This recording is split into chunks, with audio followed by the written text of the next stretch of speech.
Tapi saya harap untuk perkahwinan saya yang baru ni, anak saya dapat satu tempat kasih sayang seorang ibu yang baru, tumpangkan kasih sayang dia yang dah lama dia tak dapat.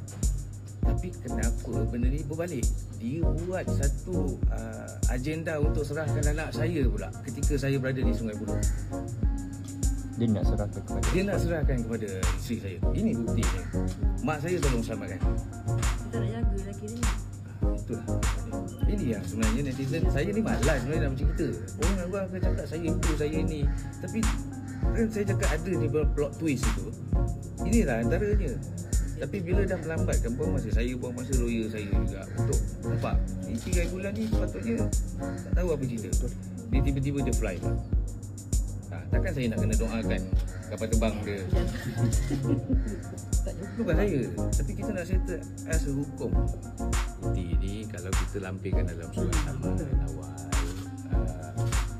bukti-bukti ni yang mana info dekat saya benda ni, dia risau keselamatan dia. Sebab si bola ni jenis menyerang, dia attack sana. Jadi saya pun dah tanya bincang dengan lawyer saya, adakah boleh perkara ni dibuat. Lawyer saya cakap memang boleh benda ni di-present. Tapi tadi bantahan keras daripada dia punya lawyer. Satu rakaman tu nanti dia akan lagi surprise lah.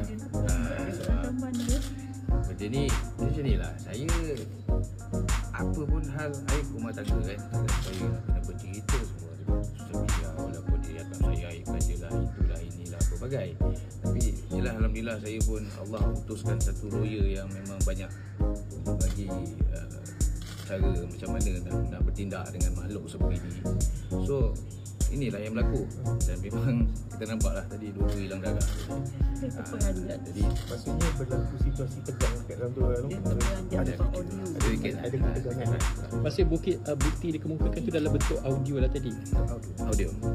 Satu audio berkenaan dengan pengakuan rujuk, dan satu pengakuan berkenaan dengan tu lah yang pengakuan dan jadi benda ni terlalu orang kata privacy lah kan. Untuk satu, nanti kan dia manipulate saya macam-macam lah. Jadi biarlah benda tu settle, biar Hakim sini dengar. Kalau anda suka video di channel ini, boleh juga tekan butang like dan share di media sosial yang lain. Terima kasih kerana setia di sini.